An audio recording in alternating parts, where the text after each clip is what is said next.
감사를 드립니다. 오늘은 교회와 그리스도라는 제목으로 읽기는 33절까지 읽었지만 6장 9절까지 말씀을 함께 나누고자 합니다. 오늘 말씀은 아주 유명한 본문이죠. 사실 이 본문을 가지고 한 설교도 굉장히 많고, 또 가정에 대한 설교를 하면 이 본문을 가지고 많이 인용을 합니다. 그래서 여러분들이 에베소서 말씀 중에서 오늘 읽은 이 부분을 주의 깊게 읽지는 않아도 다들 웬만하면 알기는 한 말씀이 오늘 본문의 말씀이에요.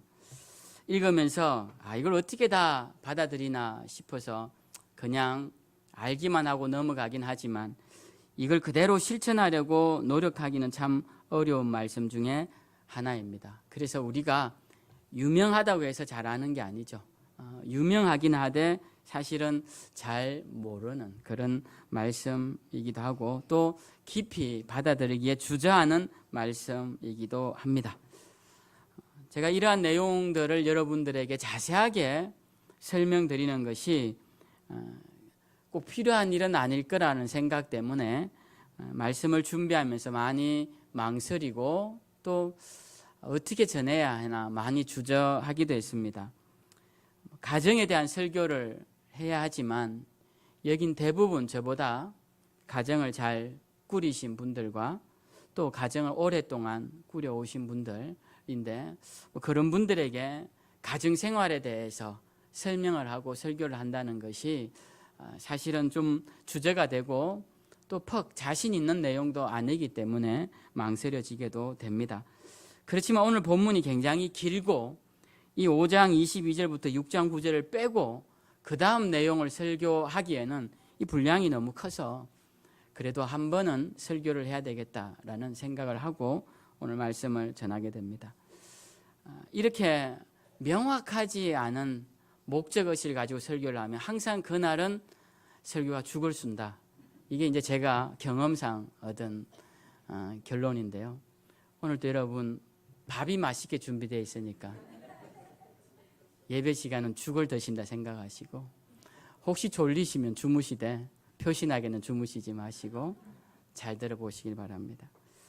오늘 우리가 읽은 이 말씀은 중요한 특징이 있는데요.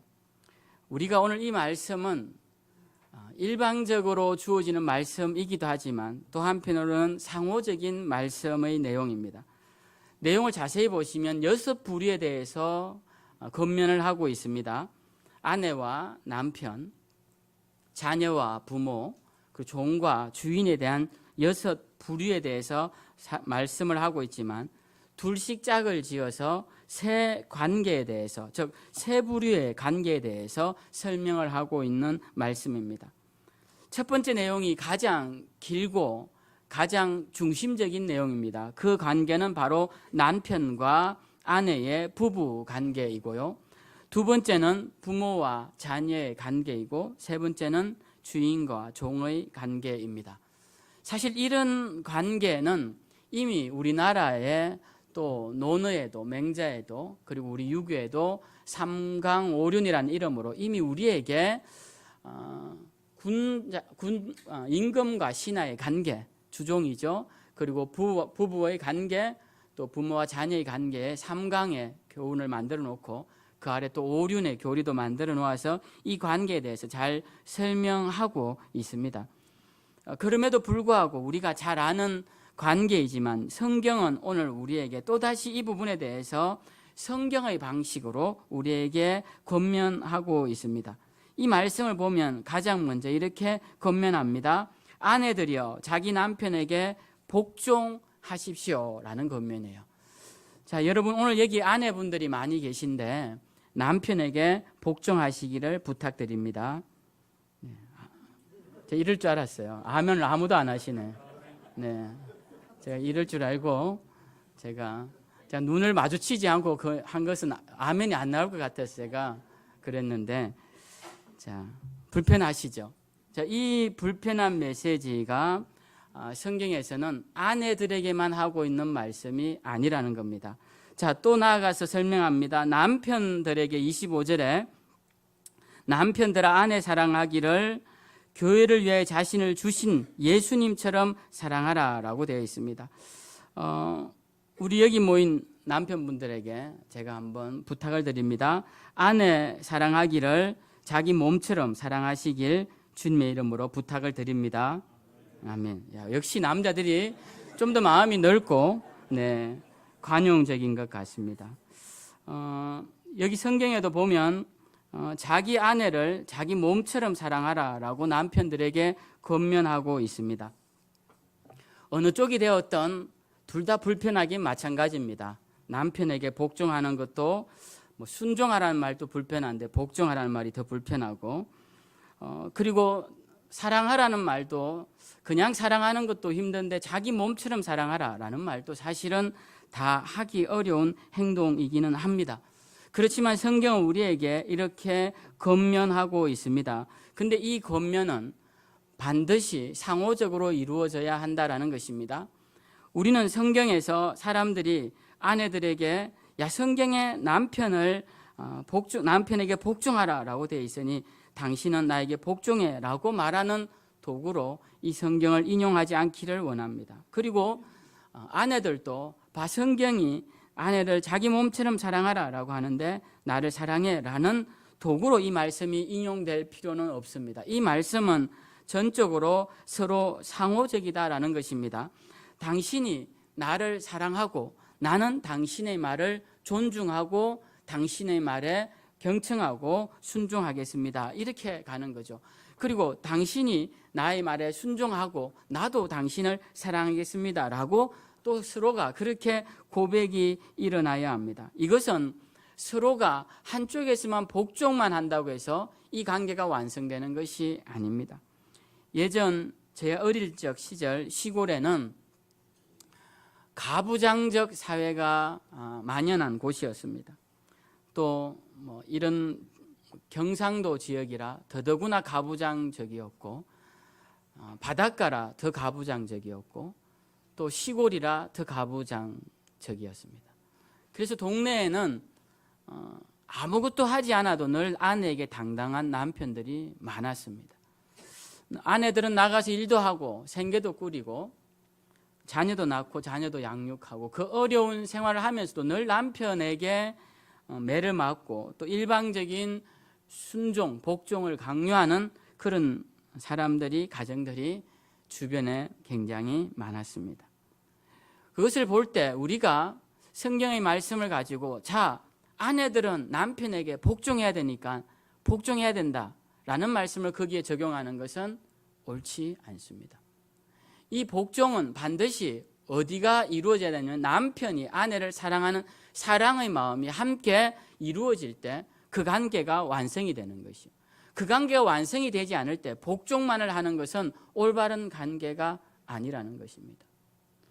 또 반대로 입장도 마찬가지입니다. 반대의 관계도 마찬가지고요. 그래서 모든 관계는 상호적이어야 한다라는 것입니다. 아내가 순종을 하는 것은 남편이 자기를 사랑해야 할 것이고, 또 남편이 아내를 사랑스러운 마음으로 대할 수 있는 것은 아내가 남편을 향한 존중과 그리고 경외감을 가지고 정중하게 대할 때 그것이 가능하다라는 것입니다.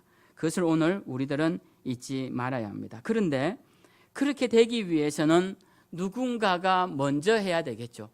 사랑도 하지 않고 순종도 하지 않는 최악의 관계 속에서 그럼 이 관계를 개선하기 위해 누가 먼저 해야 할까요? 누군가는 먼저 해야 합니다. 근데 누구도 먼저 할 이유는 없습니다. 그러나 오늘 성경은 우리에게 우리가 먼저 할 것을 가르쳐 줍니다. 남편이 나를 사랑하지 않는 것 같아도 내가 먼저 순종하는 모습을 보여라라는 것입니다. 또 아내가 나를 항상 비난하고 비하하며 나를 경홀히 여긴다 할지라도 내가 먼저 아내를 사랑하는 마음을 보여라라는 것입니다. 쉽지 않은 이야기죠. 그러나 누군가는 먼저 해야만이 서로 관계가 회복된다라는 것입니다. 우리 속에 이런 관계가 깨어진 사람들은 이 사실을 잊지 말아야 합니다. 성경은 우리에게 내가 먼저 아내면 아내로서 남편이면 남편으로서의 역할을 먼저 하라고 우리에게 가르쳐 주고 있습니다. 그리고 저는 오늘 여러분들에게 이 말씀을 다시 반복해서 여러분도 그러해야 한다라고 제가 권면드리고 있는 것입니다. 여러분, 이런 말씀을 들을 때 목사님 그럼 잘하고 계시냐 이런 생각은 하지 마시고 들으시기 바랍니다. 저는 이런 설교할 때마다 늘 저도 말씀 앞에 저를 비추어 봅니다. 나는 지금 아내를 내 몸처럼 사랑하고 있나, 그런 생각을 제 아내 모르게 했습니다. 네, 했고, 그리고 저는 오늘 이 설교를 하면서 제 아내도 이 설교를 들으면서 제 말에 순종하고 복종하기를 바라는 마음으로 지금 설교를 하고 있습니다. 저도 해당자이고 여러분 모두도 해당자입니다. 어느 정도의 위치에 있든 우리는 모두 관계가 회복되어야 할 위치에 있으면 분명합니다. 좀 더 나은 관계로 나아가야겠죠. 좀 더 나은 관계가 되기 위해서는 내가 좀 더 나은 태도로 상대에게 다가가야 한다. 이 사실이 사실 오늘 말씀이 던지는 중요한 메시지이고, 오늘 얘기까지만 드리면 설교는 다 끝난 것입니다.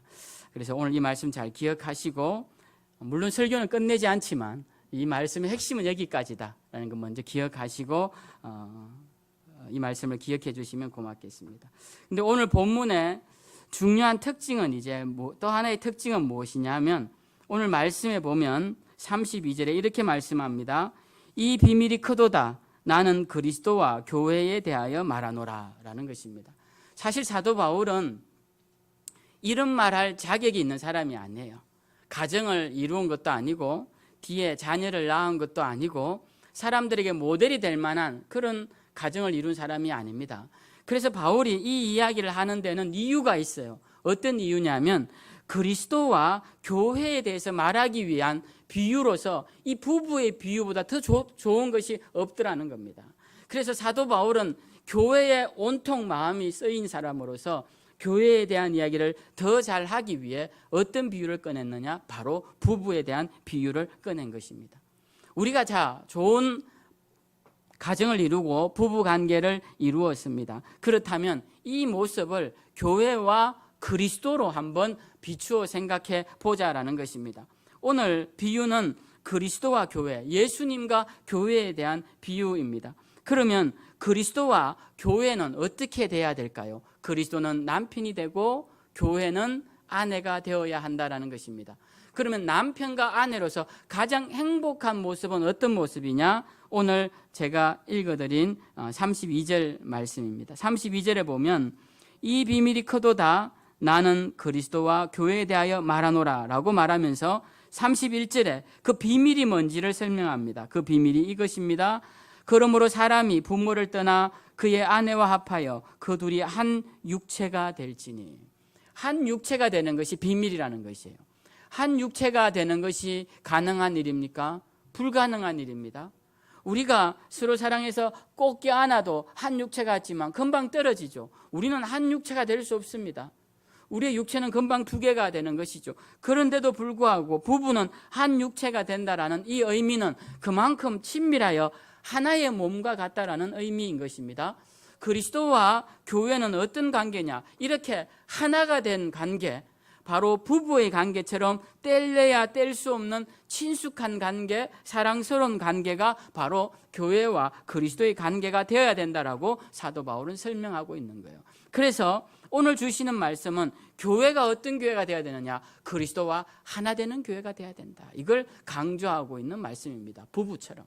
그래서 우리는 오늘 이 말씀을 우리 교회를 세우는 일에 사용해야 합니다. 우리 교회가 어떻게 서면 좋을까?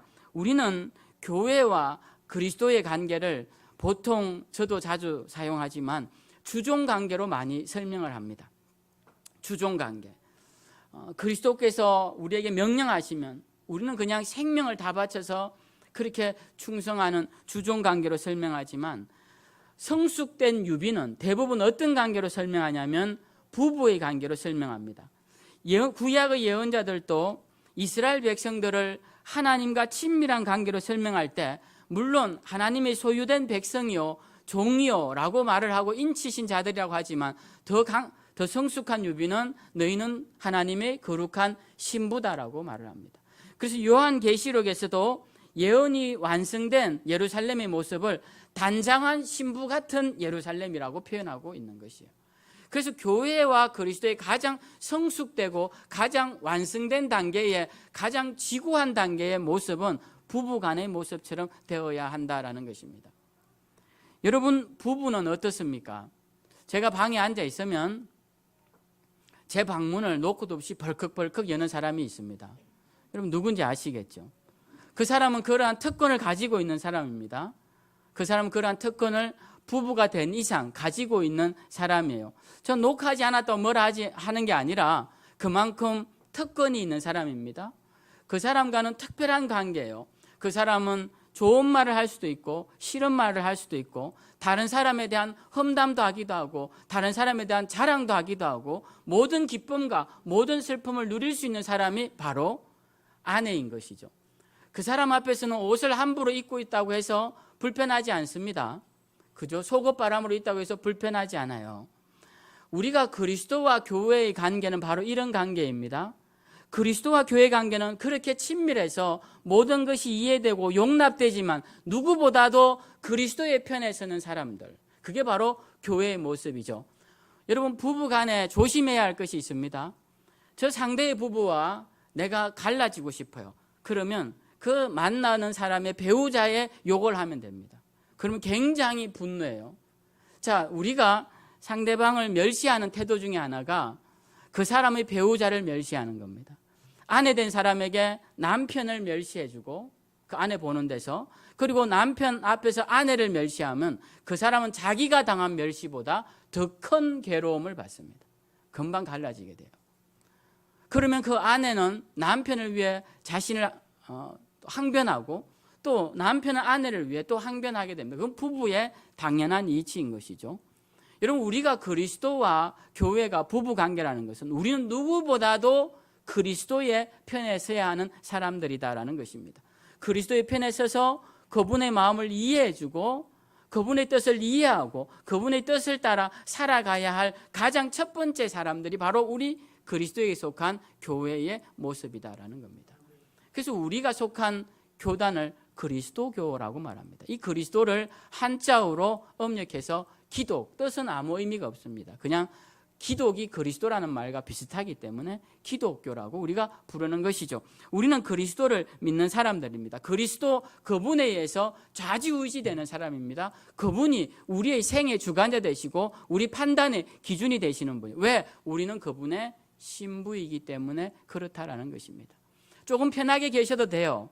그리스도인으로서 주님을 대할 때 조금 편하게 대하셔도 됩니다. 그렇지만 누구보다도 주님 편에 서 있어야 합니다. 누구보다도 주님을 위하는 자들이 되어야 합니다. 그것이 그리스도인들이 교회의 구성원으로서 거룩한 신부로서 해야 하는 모습이다라는 것입니다. 우리는 모두 교회의 일원들입니다. 그리고 교회는 그리스도의 아내입니다. 그래서 우리는 그렇다면 오늘 본문을 통해서 아내된 교회는 어떠해야 할까요? 앞에서 말씀드린 것처럼 하나가 되어야 합니다. 하나가 되면 모든 것이 해결됩니다. 부부간에 마음이 하나 되면 조금 부족한 것이 되어도 있어도 다 이해됩니다. 다 용납됩니다. 서로 하나가 되면 다 행복합니다. 어려운 일이 있어도 함께 극복함으로 행복하고 즐거운 일이 있으면 함께 기뻐함으로 행복한 것입니다. 그래서 우리는 그리스도와 하나 되는 일에 열심을 내야 됩니다. 하나 되기 위해 기도하는 것이고요. 하나 되기 위해 찬양하는 것이고 하나 되기 위해 예배하는 것이고 하나 되기 위해 우리가 연합하는 것입니다. 그래서 성경은 우리에게 몸의 지체가 되어서 하나의 몸을 이루라고 에베소서에서는 계속 강조하고 있는데 이 말씀이 거룩한 신부의 비유와도 무관하지 않다라는 것이죠. 그래서 우리는 그리스도와 일체를 이루는 사람이 되어야 되겠다라는 것이 우리 교회의 본질적인 목표가 되어야 할 것입니다. 또 하나, 교회는 어떠해야 하는가? 우리 교회의 구성원으로서 우리는 또 하나 기억해야 할 것은 우리의 가정도 교회처럼 거룩한 하나님의 신부와 같은 모습을 만들어내어야 하겠다라는 것입니다. 옛날에 어른들을 보면 가정에 대해서 열심을 내는 것이 부끄러운 일처럼 생각되는 시대가 있었습니다.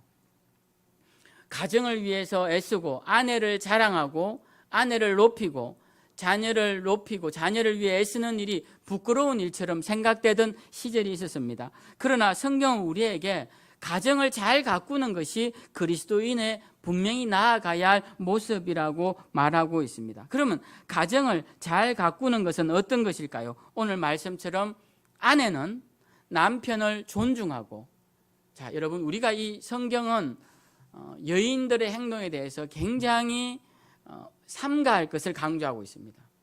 여인들에 대해서. 왜 그러냐 하면 성경에서 선악과를 먼저 따먹은 사람이 여인으로 나오죠. 그래서 사도 바울도 이 문제를 지적하고 넘어갑니다. 그래서 우리가 성경에서는 여인들의 행동에 대해서 삼가야 된다. 그리고 항상 지혜로워야 한다라고 말씀을 해요. 서두에 먼저. 오늘 또 먼저 아내들에 대해서 이야기를 하고 있죠. 그런데 자세히 읽다 보면 내용은 남편들에 대한 내용이 더 많이 이야기합니다. 남편들은 비록 선악과를 나중에 먹었지만 아내를 바로잡지 못한 책임이 있고, 그가 분명히 알고 있다면 그것에 대해서 가르칠 의무가 있는데 그 의무를 상실한 것이죠. 그래서 남편들에 대해서는 더 많은 설명을 하고 있습니다. 성경의 방식이 이런 식으로 많이 가요. 오늘도 그렇게 가르쳐주고 있죠. 아내들에게 남편의 말에 복종하라고 가르칩니다. 그래서 여러분, 오늘 불편하시더라도 이 말씀을 듣고 가시는 분들은 모두가 다 남편에게 복종하시기를 부탁을 드립니다. 네, 이렇게 했는데도 아멘이 평소 나오는 3분의 1 수준으로밖에 안 나오니까 제가 안타까운 마음으로 여기서 끝내고, 자, 더 해도 더 나오지 않을 것 같습니다. 자, 그 다음에 오늘 우리가 남편들은 아내를 자기 몸을 사랑하라고 권면합니다. 그래서 우리가 가정에 돌아가면 사람들에게 내가 아내를 사랑하고 있다는 모습을 보이는 것을 주저하지 마십시오. 그것을 항상 표현하고 아내들에게도 내가 당신을 사랑하고 있다라는 것을 표현할 줄 아는 자들이 되어야 할 것입니다. 저도 이 말에 뭐 그렇게 자신감 있게 대답은 못하지만 제 아내가 여보 사랑해 그러면 제가 항상 하는 말이 있어요. 나도. 그러면 이제 사랑하냐고 이제 사랑해라고 해야 되는데 그 말이 쑥스러워서 그냥 나도 하고 그냥 끝내는 경우가 굉장히 많습니다. 물론 이런 부분에서도 뭐 잘하지 못하지만 오늘 말씀에 비춰보면 남편들이 아내들에게 사랑을 표현하고 또 사랑하는 마음을 갖는 건 굉장히 중요하다. 그것은 그리스도인으로서 반드시 이행해야 할 부분이고요. 또 6장에 보면 자녀들에게도 말합니다. 주 안에서 부모에게 순종하라. 그래서 여기서 뭐 주 안에서 순종하라라고 해서 뭐 이 주 안을 굉장히 강조하는데 사실은 사도 바울은 이걸 강조하기 위한 말씀이 아닙니다. 그냥 순종하라는 거예요. 부모님 말씀을 순종하라라는 것입니다. 여러분, 오늘날 사람들이 이렇게 말해요. 부모님이 잘못된 거 시켜도 다 순종해야 합니까? 여러분, 이런 말씀 하실 필요가 없는 게 옳은 걸 시켜도 안 하는 세대입니다. 그런데 잘못된 걸 시켜도 해야 합니다. 이런 말 할 필요가 없어요. 그런 자녀들은 있지도 않을 뿐더러 그런 자들은 부모님이 옳은 걸 시킬 때 잘하고 있을 때 그다음 하는 말이죠. 그냥 순종하려고 노력하는 겁니다. 부모님에게 순종하면 돼요. 여기 이 6부류에 속하지 않는 분들이 있지만 이 한 부류에는 반드시 속합니다. 자녀라는 것. 왜? 우리는 자녀가 아닌 사람들은 없습니다. 여기 부모가 아닌 사람들도 있고 결혼을 하지 않은 사람들도 있지만 자녀가 아닌 사람은 아무도 없어요. 그래서 우리는 자녀들로서 주 안에서 부모님에게 순종하고, 여기 보면은 2절에 공경하라라고 되어 있습니다. 공경하라. 그러니까 순종의 범위까지 못 가더라도 공경하는 수준까지는 가라는 것이죠. 그러면 이것이 약속 있는 첫 계명이다랍니다. 이 약속 있는 첫 계명이라는 것은 10계명 중에서 잘하면 복을 주겠다는 약속 있는 계명, 그 계명으로서는 이 계명이 첫 계명이라는 거예요. 그만큼 하나님께서 주 안에 부모님께 순종하는 것을 강조하고 있습니다. 3절에도 이렇게 설명하죠. 이로써 네가 잘되고 땅에서 장수하리라 라고 되어 있습니다. 그러니까 큰 축복이 약속되어 있어요. 그래서 자녀들은 부모님에게 순종해야 합니다. 여러분도 이제 대부분의 많은 분들은 부모님이 안 계셔서 이 부분에 대해서 우리가 이제 할 수 없는 시간들이지만, 그래도 부모님이 계신 분들은 부모님을 잘 공경하는 것이 하나님이 기뻐하시는 일이다라는 사실을 잊지 마시고, 주 안에서 부모님을 공경하는 저와 여러분들 되시기를 부탁을 드립니다.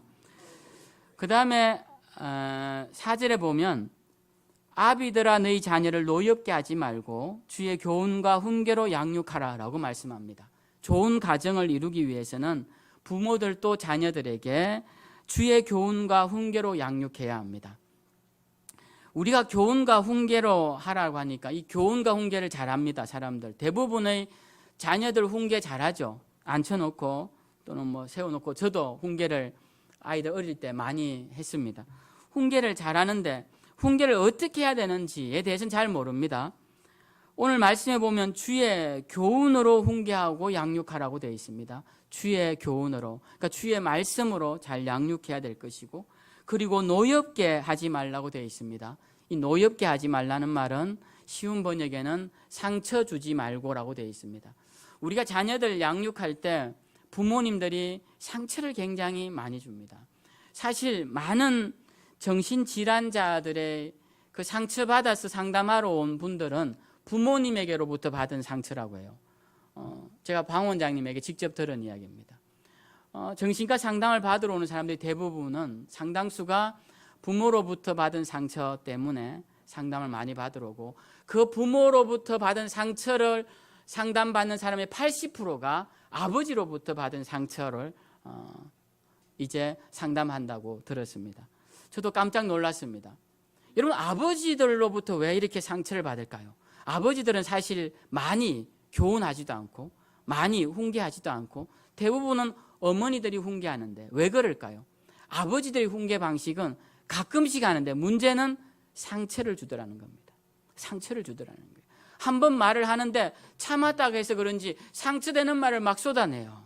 그러니까 사람들이, 자녀들이 상처를 받습니다. 아버지의 권위 때문에 그 강한 권위와 더불어서 상처되는 말이 오랫동안 아이들에게 남게 되는 것입니다. 그래서 오늘 말씀에는 자녀를 노엽게 하지 말고 주의 교훈과 훈계로 양육하라고 합니다. 그렇다고 너무 높이지 마십시오. 요즘 뉴스에 많이 나오죠. 내 자녀는 왕의 DNA를 받고 태어났다고 해서, 그래서 많이 뉴스에 나오는데 뭐 그렇지는 않습니다. 그렇게 교훈하는 것은 바람직한 것은 아니죠. 우리는 주님의 교훈과 훈계로 그 아이들에게 상처받지 않도록 잘 양육할 필요가 있습니다. 그러면 좋은 가정, 좋은 부모님, 좋은 자녀, 좋은 남편, 좋은 아내로 복된 가정을 이룰 수 있다고 성경은 가르쳐주고 있습니다. 그리고 오늘 말씀에 이제 5절부터 9절까지는 주종관계에 대한 설명을 하고 있는데, 오늘날은 종이 없어서 우리는 이 말씀을 그냥 고용인과 고용주 정도로 생각해도 무방할 것이다 생각이 듭니다. 남의 밑에서 일하는 사람들은 사업주나 고용주에게 눈가림으로만 하지 말고 성실히 행하고, 그리고 고용주들은 고용한 일꾼들을 착취하거나 협박하지 말라고 성경은 우리에게 가르쳐 주고 있습니다. 그렇기 때문에 우리는 이러한 내용으로 가정을 이루고 또 이러한 내용으로 사회생활을 한다면 주님 기뻐하시는 가정, 주님 기뻐하시는 사회생활을 할 수 있을 것이다, 그렇게 생각하고 그러한 마음으로 우리 오늘 말씀을 대할 수 있어야 할 것입니다. 저는 이제 오늘 말씀을 결론을 짓고자 합니다. 오늘 말씀을 들으면서 여러분 두 가지만 결심하시기를 부탁을 드립니다. 첫 번째는 예수 그리스도의 말씀에 순종하는 삶을 살자. 내가 그리스도의 신부라면 우리는 아내에 해당되는 것입니다. 아내는 남편의 말에 복종하라고 되어 있으니 우리는 남편 대신 그리스도의 말씀에 순종하는 삶을 살아야겠다. 그것을 다짐하시고, 뭘 순종해야 할까요? 그것은 여러분들이 이제 점점 시간이 지나면 알게 됩니다. 믿음이 초입 단계에 있는 사람은 예배 하나 순종하는 것도 어렵습니다. 일주일에 한 번 주일 예배 1시간 드리는 것도 어려워요. 이제 믿음이 좀 자라면 그 다음 수요 예배도 드리고, 그 다음 새벽 예배도 드리고, 믿음이 더 자라면 복음 전도도 하고, 믿음이 더 자라면 중보 기도도 하고, 믿음이 더 자라면 구제도 하는 이런 단계적 신앙 단계가 있습니다. 그래서 우리가 무엇을 순종해야 할까요? 라는 것은 우리가 앞으로 신앙생활하면서 여러분들의 믿음에 따라 점점 순종해야 할 것들이 생겨납니다. 중요한 것은 우리의 태도인 것입니다. 우리 마음에 주님의 말씀에 순종해야겠다는 태도가 우리 마음에 먼저 전제돼야 돼요. 그래야 우리의 믿음이 자라나면 그것을 점점 순종할 수 있지, 부정적인 마음, 굳은 마음이 있는 상태에서는 어떤 말씀이 떨어지고 어떤 주님의 음성을 들어도 순종하지 않게 된다는 것입니다. 그래서 우리는 그리스도의 말씀에 순종해야겠다라는 다짐을 먼저 하시고, 두 번째는 성경이 가르쳐 주시는 가정을 이루어야겠다라는 가정에 대한 소망을 가져야 합니다. 우리 가정을 주님 기뻐하시는 가정이 되어야 되겠다. 그렇게 만들어야겠다. 그러기 위해서는 아내 된 자는 남편에게 순종과 존경으로 나아가고, 남편 된 자는 아내에게 자기 자신을 사랑하는 것 같은 사랑하는 마음으로 나아가고, 자녀는 부모에게 공경과 순종의 마음으로 나아가고, 부모는 자녀에게 주님의 교훈과 훈계로 부드러운 마음으로 나아가야겠다. 이것을 우리가 잊지 마시고, 오늘도 이 말씀을 통해 우리는 그리스도의 거룩한 신부요 또 복된 가정의 일원이라는 사실 기억하시고 주님을 기쁘시게 해드리는 저와 여러분들 다 되시기를 주님의 이름으로 축원드립니다. 우리 다 일어나